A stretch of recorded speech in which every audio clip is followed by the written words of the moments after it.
지금 미얀마에서 군사 쿠데타가 일어나서 국민들이 시위를 하고 있습니다. 그래서 뉴스에 보니까 이 안전을 위해서 안전모를 쓰고 또 드럼통을 잘라가지고 방패를 만들고 시위를 한다라는 것을 보았습니다. 그럼에도 불구하고 군부에서 총격을 가해가지고 날마다 많은 사람들이 죽고 있는 것이 뉴스에 방영이 됩니다.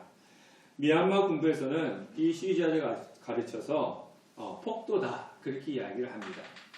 어느 나라든지 시위가 일어나게 되어 있는데요. 이 시위가 때로는 평화롭게 하는 시위도 있지만은 또 과격하게 시위를 하는 경우도 또 있습니다. 그러면 이 사람들이 그냥 폭력을 하지 않고 평화롭게 시위를 하면 좋은데 이 폭력적으로 변하는 이유가 있습니다. 왜냐하면 조용히 시위를 하면은 대체적으로 정부에서는 평화롭게 하는 시위하는 사람들의 목소리를 잘 들어주지 않기 때문에 그렇습니다. 그래서 어느 정도 좀 과격하게 움직이면 그제서야 진압도 하지 마 그들의 목소리를 들어주기도 합니다. 그러다 보니까 우리나라에서 하는 시위도 보면 어떤 단체들 보면 지하철 운행 중단을 한다든가 아니면 병원을 문을 닫는다든가 학교의 급식을 중단시킨다든가 이런 행동으로 옮겨갑니다. 이러한 사태를 통해서 피해를 보는 것은 국민들이 많은 피해를 보죠. 그냥 평화롭게 이렇게 해주십시오 저렇게 해주십시오 이야기하면 될 텐데 왜 굳이 꼭 그렇게 과격한 방법을 사용해야 되느냐.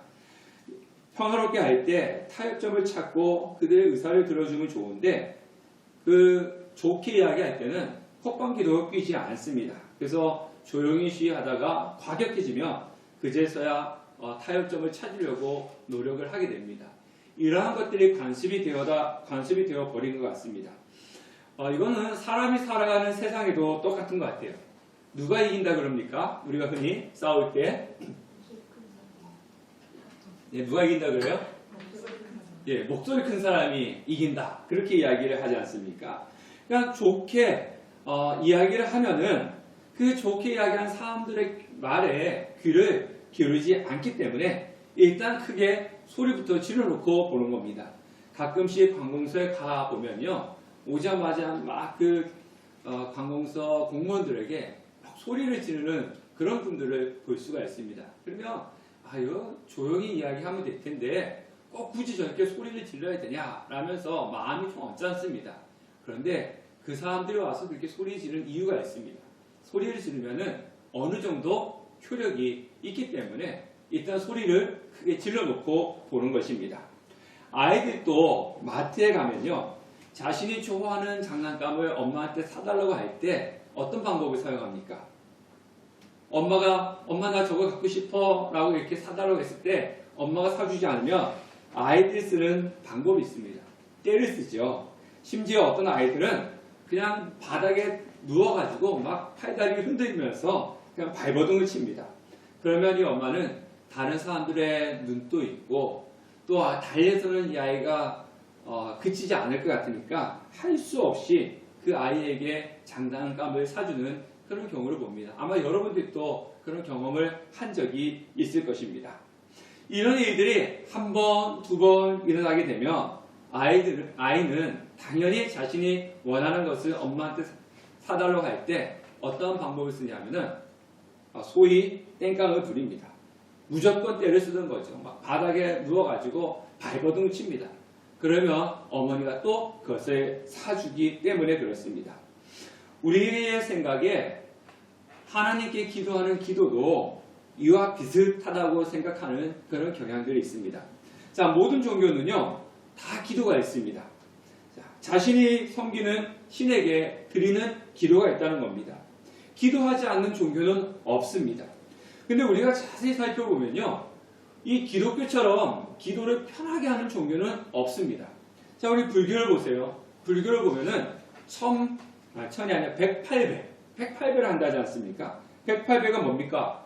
108번을 절을 하는 거예요.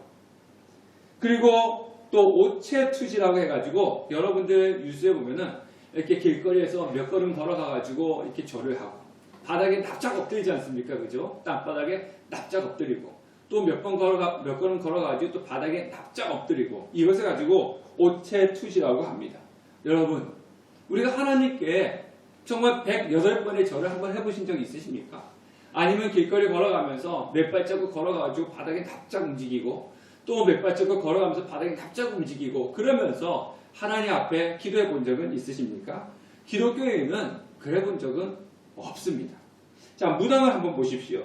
무당은 자신이 섬기는 귀신에게 절을 하기 위해서 어떻게 합니까? 굿하는데 한번 가보시면요. 진짜 무당은 작두를 타지 않습니까? 시퍼런 나를 위해 그러면서 맨발로 춤을 춥니다. 뜁니다.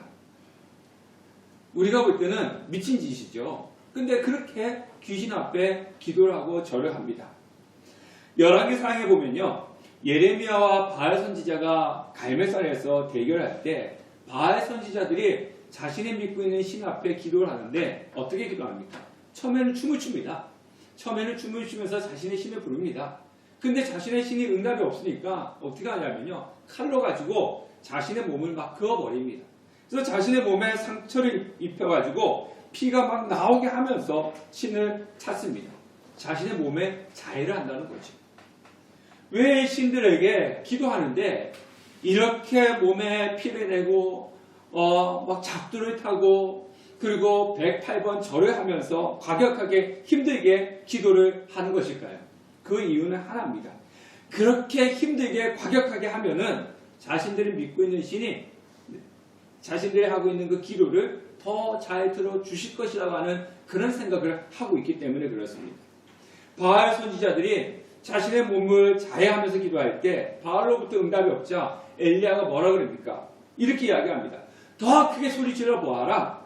더 크게 소리쳐 보아라. 너희 신이 혹시 잠을 자고 있는지 모르니까 더 크게 소리질러 가지고 있는 신을 깨우라. 그렇게 이야기를 합니다. 우리는 하나님께 얼마나 편하게 기도를 합니까? 편안하게 앉아서 자리에 앉아서 기도합니다. 자리에 앉아서 기도하는 것도 힘들면 때로는 기도원 같은 데 가보면요. 바닥에 누워가지고 그냥 기도합니다. 또 그것도 힘들면 막 여기저기 걸어 다니면서 기도합니다. 얼마나 우리는 하나님께 편하게 기도하는지를 모릅니다. 우리나라 같은 경우에는요. 지성이면 감천이다 라고 하는 그런 말이 있습니다. 이게 무슨 말입니까? 정성이 지극하면 하늘도 감동한다 라는 그런 뜻을 가지고 있습니다. 그러니까 하늘을 감동시키기 위해서 얼마나 지극정성을 다하는지 모릅니다. 여러분들 뭐 전래동화라든가 아니면 전설 고향을 보면은 이렇게 하늘을 감동시키는 그런 지성에 대한 이야기가 참 많이 나옵니다. 그래서 아침에 일찍 새벽에 일어나서 뭐 몸을 깨끗하게 씻고 그리고 옷을 깨끗한 거 입고 정화수를 떠가지고 뒤에 가가지고 놓고 뭐 100일을 기도했더니 아니면 몇 년을 기도했더니 그 모습이 하늘을 감동시켜가지고 하늘에서 그 모습 때문에 그 지성 때문에 그 소원을 들어주었다. 이런 이야기들이 한국 전래동화나 전설고향에 참 많이 나옵니다. 근데 이러한 것들이 우리에게도 영향을 주었습니다. 그래서 하나님께 때로는 과격하게 또 때로는 감동을 시키면서 기도를 하려고 합니다. 그 대표적인 것이 뭐냐면요. 작정기도. 네. 그리고 40일 뭐 금식기도. 아니면은 기도원에 가서 산에 가서 소나무를 뽑아버리는 그런 목이 터져라 외치는 그런 통성기도와 같은 것입니다. 그래서 우리가 이런 이야기 하지 않습니까? 죽으면 죽으리라. 그러면서 하나님께서 응답해 주시지 않으면은 응답해 주실 때까지 기도하겠다. 응답해 주시지 않으면은 콱 죽어버리겠다. 뭐 이런 식으로 협박을 하듯이 과격하게 기도를 해야지만이 하나님께서 더 잘 들어주신다. 이렇게 생각하고 그렇게 기도하시는 분들이 있습니다. 물론 작정기도라고 하는 거 뭐 금식기도 그리고 울부짖는 통성기도가 잘못됐다는 것은 아닙니다. 우리는 그런 기도 해야 됩니다. 작정기도도 해야 되고요. 금식기도도 해야 되고 그리고 울부짖는 그런 통성기도도 해야 됩니다. 저희 성도님들은 그런 기도를 많이 하셨으면 좋겠습니다. 제가 금요기도회를 금요 성령 집회라고 이름을 바꾼 이유가 뭐냐면은 그 시간에 참여해서 더 뜨겁게 하나님께 기도했으면 하는 바람으로 금요기도회에서 금요 성령 집회라고 이름을 바꾼 것입니다.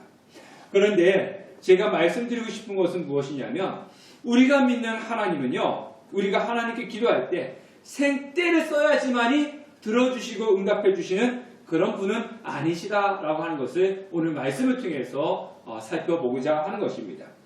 오늘 우리가 읽은 말씀은 기도에 대한 말씀입니다. 오늘 이 말씀도 여러분들이 많이 들었던 말씀인데요. 이 말씀을 들을 때 대부분 간절하게 하나님께 기도해야지 하나님께서 들어주신다라고 하는 것에 초점이 되어서 많은 목사님들로부터 설교를 들었을 것입니다. 어느 한 도시에 하나님을 두려워하지 않고 사람을 무시하는 한 재판관이 있었습니다. 그 도시에 한 과부가 있었는데 이 과부가 자주 불의한 재판관을 찾아가서 원수에 대한 원한을 풀어달라고 그렇게 호소를 하고 있었습니다. 이 재판관이 처음 얼마 동안은 콧방귀도 끼지 않고 그 과부의 호소를 무시했습니다. 그런데 이 과부가 매일매일 찾아와가지고 번거롭게 하는 것입니다. 자신의 원한을 풀어달라고 계속 요청을 하는 겁니다. 그러니까 오전의 말씀처럼 자신을 번거롭게 하기 때문에 그 원한을 풀어주겠다 하면서 이 재판관이 풀어주었습니다. 그러니까 처음에는 그 과부의 요청을 거절했지만은 더 이상 거절하지 못한 이유가 무엇입니까? 너무 성가스럽게 한다는 거예요. 너무 자신을 번거롭게 한다는 겁니다. 그것 때문에 근심이 되었고 또 그 과부가 와서 매일같이 요청하는데 들어주지 않으면 사람들의 이목도 있고 그러니까 어쩔 수 없이 그 과부의 요청을 들어주었습니다. 그래서 우리가 이렇게 이야기합니다. 그러면 우리도 이 과부처럼 하나님을 번거롭게 해야 된다. 성가스럽게 해야 된다. 간절함을 가지고 기도를 해야 된다. 이렇게 이야기합니다. 물론 그 말씀이 틀린 것은 아닙니다. 그런데 이 말씀이 단순히 과부처럼 하나님을 번거롭게 해서 들어주시는 그런 기도가 아니라는 것을 말씀하고 있습니다. 자, 7절 말씀에 보면요. 하물며 하나님께서 그 밤낮 부르짖는 택하신 자들의 원한을 풀어주지 아니하시겠느냐. 그들에게 오래 참으시겠느냐. 자, 보세요. 하물며 하나님께서. 하물며. 자, 이 말씀은 재판관에게 매일매일 찾아와서 번거롭게 해서 응답받는 것이 주 내용이 아닙니다. 자, 하나님을 두려워하지 않는 사람이 그리고 사람을 무시하는 재판관조차도 한 과부가 매일 찾아와서 번거롭게 하니까 그 원한을 풀어주었는데 하물며 하나님께서 사랑과 자비의 하나님께서 밤낮 부르짖는 자신의 택한 성도들이 기도하는 그 기도를 들어주는 것은 그 원한을 풀어주는 것은 당연한 것 아니냐 이 말씀을 지금 하고 계시는 것입니다. 반어법을 쓰고 있는 거죠. 오늘 성경에 보면은 불의한 재판관과 의로우신 하나님 그리고 한 과부와 택하신 자들의 기도를 비교합니다. 그래서 하나님을 두려워하지 않고 사람을 무시하는 재판관조차도 과부의 끈질긴 요청에 귀찮아가지고 들어주었는데 하물며 사랑의 하나님께서 자신의 자녀들이 하나님께 기도하고 있는데 그 기도를 못 듣는 채 할 수가 없다. 이렇게 반어법을 쓰고 있는 것입니다. 그러면서 오래 참으시겠느냐. 자, 보세요. 이 재판관은요, 불의한 재판관은 어땠습니까? 처음에 기도하자마자 그 과부가 와서 요청하자마자 해결해 준 것이 아니잖아요. 얼마 동안은 무시했어요. 그리고 나서 나중에 들어주었죠. 근데 하나님은 오래 참으시겠느냐? 이게 뭡니까? 그 불의한 재판관처럼 그냥 못 듣는 차고 한참 있다가 나중에 들어주겠느냐? 그렇게 오래 참으시는 분이 아니시다. 지체하시는 분이 아니시다라고 그렇게 그런 하나님이시라고 말씀을 하고 계시는 겁니다. 그러니까 하나님은 원한을 풀어주시는 하나님이시고 지체하지 아니하시는 분이심을 오늘 성경을 통해서 분명하게 말씀을 하고 계시는 겁니다. 그래서 1절에 뭐라 얘기합니까? 1절에 항상 기도하고 낙심하지 말라고 시작을 하고 있는 것입니다. 우리 8절 말씀 우리 앞에 화면 보고 8절을 다 같이 한번 읽어보도록 하겠습니다. 시작. 내가 너에게 이르노니 속히 그 원한을 풀어주시리라. 그러나 인자가 올 때 세상에서 믿음을 보겠느냐 하시니라. 자, 이렇게 확실하게 응답을 하신다고 말씀을 하고 계심에도 불구하고 사람들은 생각만큼 항상 기도하지 않는다는 겁니다. 자, 인자가 올 때 믿음을 보겠느냐라고 하는 것은 믿음을 보지 않겠다 그런 말씀이 아닙니다. 자, 인자가 올 때는 무엇입니까? 예수님의 재림 때를 이야기합니다.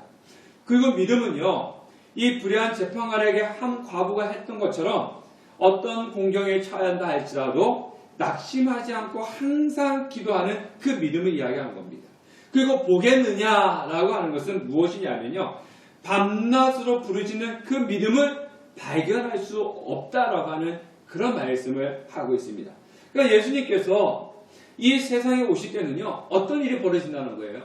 사람들의 마음이 완악해져 가지고 하나님이 택한 그 백성들의 기도를 들어주신다고 하는 그 분명한 말씀이 있음에도 불구하고 사람들은 이 마음속에 선한 것이 있기보다는 악이 가득해서 하나님께 기도하지 않는 것이 예수님이 오실 때 사람들의 모습이라고 하는 것입니다. 그래서 낙심하고 기도하지 않고 있는 그 믿음을 갖고 있는 사람들이 과연 얼마나 되겠느냐, 이렇게 예수님께서 묻고 계시는 것입니다.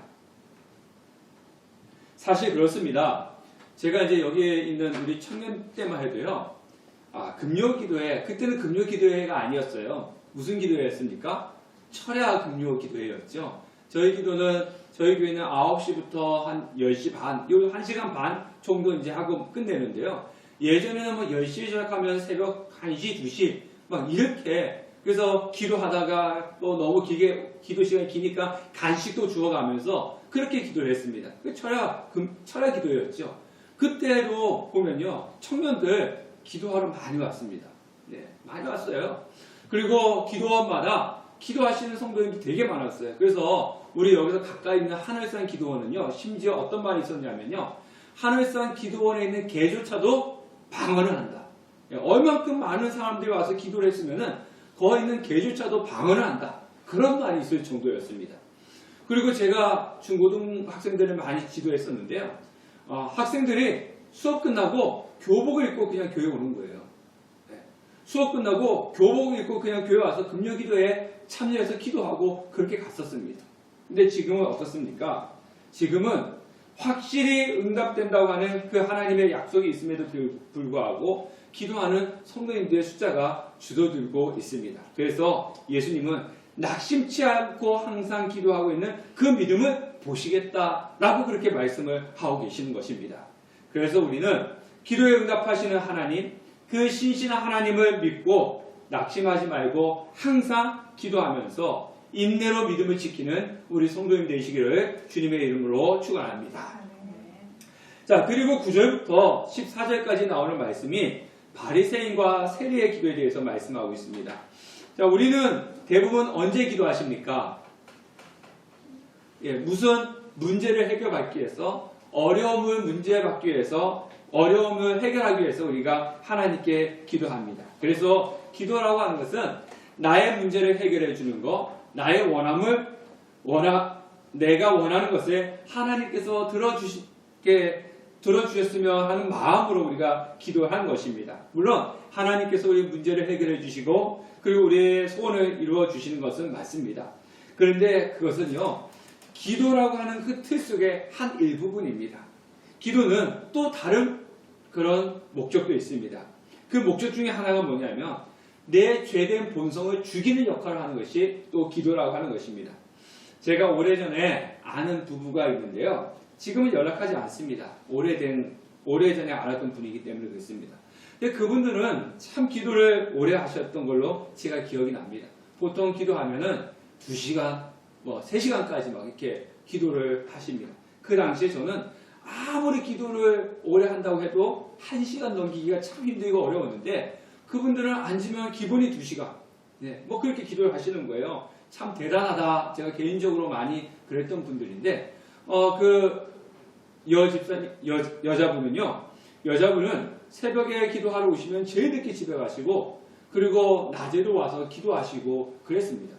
근데 참 기도를 오래 하시기 때문에 참 대단하시다라고 하는 것을 느끼면서도 저는 그분들을 보면서 이해가 되지 않는 부분이 있었습니다. 자, 오해하지 말고 들으십시오. 제가 그분들보다 더 낫다라고 하는 것은 아닙니다.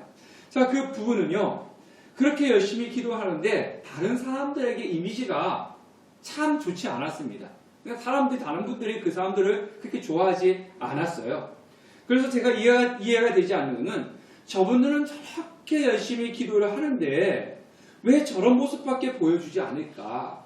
왜 사람들에게 미움을 받고 사람들이 싫어하는 모습만을 보여줄까? 이것이 제가 이해가 되지 않는 거였어요. 지금도 잘 이해가 되지 않습니다만은 제가 혼자 결론을 이렇게 내렸습니다. 제가 혼자 결론을 어떻게 내렸냐면, 그래, 저분들이 저렇게 기도를 하니까 그나마 저 정도지, 저렇게 기도를 하지 않았다면은 저거보다도 더한 모습이 비춰졌을 거야. 그래도 저렇게 기도를 하니까 그나마 저 정도로 보여주는 거지. 이렇게 제 혼자 결론을 내렸습니다. 자, 바리새인과 세리 두 사람이 기도하러 지금 성전에 올라가는데, 바리새인의 기도는 어떻습니까? 다른 사람들처럼 토색, 불의, 간음을 하지 않음에 감사하면서 기도하고 있어요. 감사 기도하고 있는 거예요. 그리고 1회에 2번씩 금식하고 소득의 11조를 드립니다 라고 기도를 하고 있습니다. 반면에 세리의 기도는 어떻습니까? 하나님, 나를 불쌍히 여기십시오. 나를 불쌍히 여기십시오. 나는 죄인입니다. 나는 죄인입니다. 이렇게 기도하고 있습니다. 근데 예수님께서 이 두 사람의 기도에 대해서 뭐라고 말씀하고 계시냐면은, 세리의 기도가 의롭다함을 받았다, 이렇게 판단을 하셨습니다. 자, 기도는요, 내 속에 있는 죄된 모습이 드러나지 못하도록 막아주는 역할을 또 하는 것이 바로 기도인 것입니다. 우리가 흔히들 이런 이야기 하죠. 은혜가 넘칩니다. 은혜 받았습니다. 아니면 은혜가 떨어졌습니다. 이런 이야기 하지 않습니까? 자, 우리의 사람들 마음속에는 항상 무엇이 존재합니까? 죄된 본성이 존재해요. 이거는 절대 없어지지 않습니다. 우리가 하나님 나라 가는 그날까지 우리의 마음속에 죄된 본성은 없어지지 않습니다. 이 죄된 본성은요, 순간순간 우리 밖으로 표출되려고 하는 그런 본성을 가지고 있습니다. 그래서 그 결과 말과 행동으로 사람들에게 상처를 주고 다툼을 일으키기도 하고, 그리고 정말 분란을 일으키기도 하는 것이 죄의 본성입니다. 기도라고 하는 것이 내 속에 있는 이 본성이 내 밖으로 표출되지 못하도록 막아놓고 눌러주는 역할을 하는 것이 바로 기도인 것입니다. 자, 여름에요, 여러분들 강이나 바닷가에 가서 이렇게 물놀이 하지 않습니까? 물놀이 하다 보면 이 공을 물속에 집어넣으면서 이렇게 놀 때가 있어요. 자, 공을 물속에 집어넣으려면 어떻게 해야 됩니까? 내가 두 손으로 힘껏 눌러야 되죠. 근데 내가 힘을 뺀다든가 손을 치워버리면 이 물속에 있는 공이 어떻게 됩니까? 물 위로 튕겨 올라옵니다. 그래서 이 공을 물속에 넣기 위해서는 큰 힘으로 눌러야지만 되는 겁니다. 똑같습니다. 이 물속에 있는 공이 물 밖으로 튀어나오려고 하는 것처럼 우리 마음속에 있는 죄성은 항상 내 마음 밖으로 튀어나오려고 합니다. 근데 그것을 내 마음 밖으로 튀어나오지 못하고 속 안에 그냥 잠가둘 수 있는 그런 힘이 무엇이냐? 바로 기도라고 하는 것입니다. 그래서 기도하지 않으면 우리가 흔히 말하는 은혜가 떨어진다, 그렇게 얘기합니다. 그래서 우리가 기도하지 않고 은혜가 떨어지면 우리의 모습 속에서 제일 먼저 나온 것이 무엇이냐면요, 말부터 변화가 생깁니다. 네, 감사하지 않고 불평하고 다른 사람들에게 말을 함부로 하게 되고요. 그리고 그전에는 하나만 누가 해주어도 감사한데 이제는 누가 10개를 해주어도 당연한 것처럼 느끼고 말부터 이렇게 변화가 생깁니다. 예전에 제가 청년 때였어요. 청년 때. 제가 청년 때 느낀 게 뭐냐면, 제가 신앙생활 열심히 하고 은혜 받을 때는요, 제 입에서 욕이 안 나오더라고요. 그런데 기도 생활도 제대로 안 하고 대충 이렇게 주위에 가서 예배만 드리다 보니까요, 내 입에서 욕이 막 나오는 거예요. 그래서 제가 깜짝 놀랐어요. 그래서 내 입에서 욕이 많이 나오면은 나는 은혜가 떨어졌구나. 입에서 욕이 잘 안 나오면은 은혜를 입었구나. 그때 그렇게 판단을 했었던 적들이 있습니다. 오늘 자신이 드러나는 겁니다. 기도하지 않으면. 누가 중심이 되냐면요, 자신이 중심이 되는 거예요. 바리새인의 기도를 보세요. 바리새인의 기도를 보면 잘못된 것이 하나도 없어요. 네, 나는 다른 사람들처럼 이런 잘못 저지르지 않았습니다. 네, 누구는요, 여기서 특히 누구는 이거 했는데 이렇게도 얘기하지 않아요. 다른 사람처럼 이런 죄를 짓지 않았습니다. 감사합니다. 얼마나 기도가 올바른 겁니까? 틀리지도 않았어요. 그리고 나는 11조도 드립니다. 예? 아무런 문제가 없어요.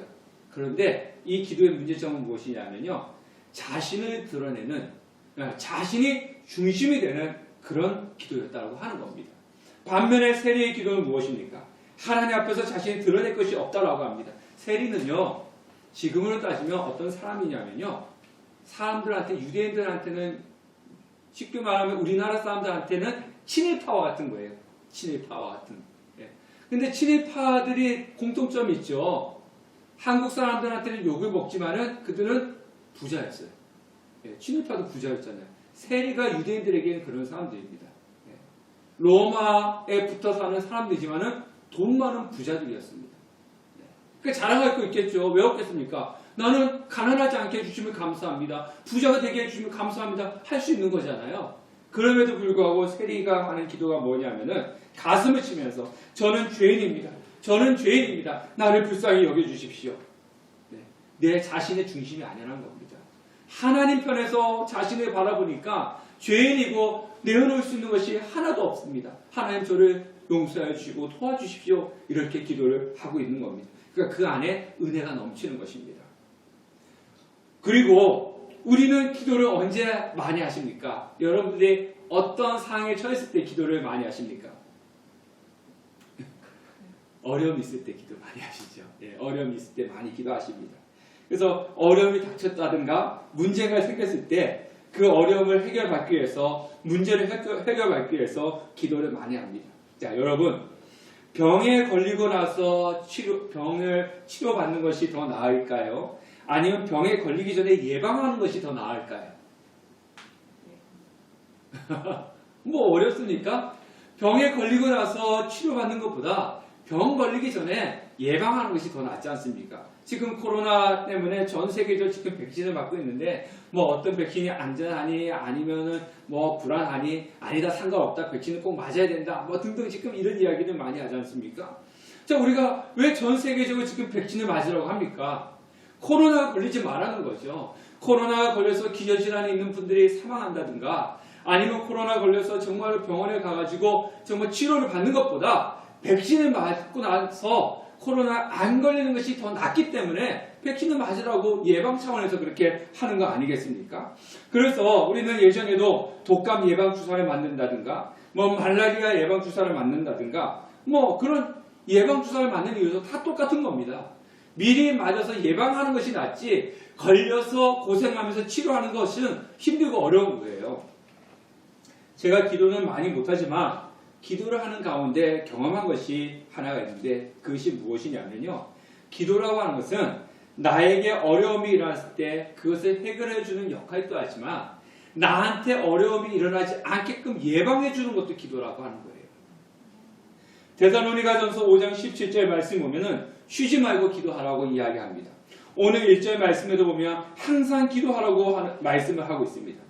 우리는 삶 속에서 어려운 문제가 생겼을 때만 와가지고 하나님 이 어려움을 해결해 주세요. 아니면 취업하게 해주세요. 하나님 내가 뭐 결혼하게 해주세요. 이렇게 기도를 합니다. 하나님 문제를 해결해 달라고 기도하는데 항상 기도하고 쉬지 않고 기도할 때 하나님은 나를 지켜주시고 나를 보호해 주시는 것입니다. 그래서 우리에게 어려움이 일어나는 것들을 하나님께서 예방해 주시는 것입니다. 1절 우리 말씀을 다 같이 한번 읽어보겠습니다. 1절 말씀입니다. 1절 시작. 예수께서 그들에게 항상 기도하고 낙심하지 말아야 할 것을 비유로 말씀하여. 여러분, 우리는 내 힘으로 해결할 수 없는 일을 만날 때 낙심하지 말고 기도해야 될 충분한 이유가 있습니다. 왜냐하면 우리가 믿는 하나님은 전능하신 우리 아버지시기 때문에 그렇습니다. 그리고 슬프고 고통스러운 일을 당할 때도 낙심하지 말아야 할 이유가 있는데 그것은 모든 눈물을 닦아주시는 공의와 사랑의 하나님이 바로 우리가 믿는 하나님이시기 때문에 그렇습니다.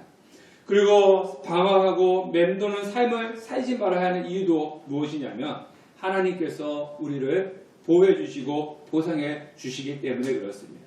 그래서 오늘 하나 성경에서 말씀하고 계시는 것은 무엇이냐면은 자, 불의한 재판관조차도 그 과부의 요청을 들어주지 않았느냐. 하물며 우리를 사랑하시는 그 하나님 아버지께서 자신이 사랑하는 자녀들이 울부짖는 그 기도를 못 들은 채하고 오래 지체하겠느냐? 아니다.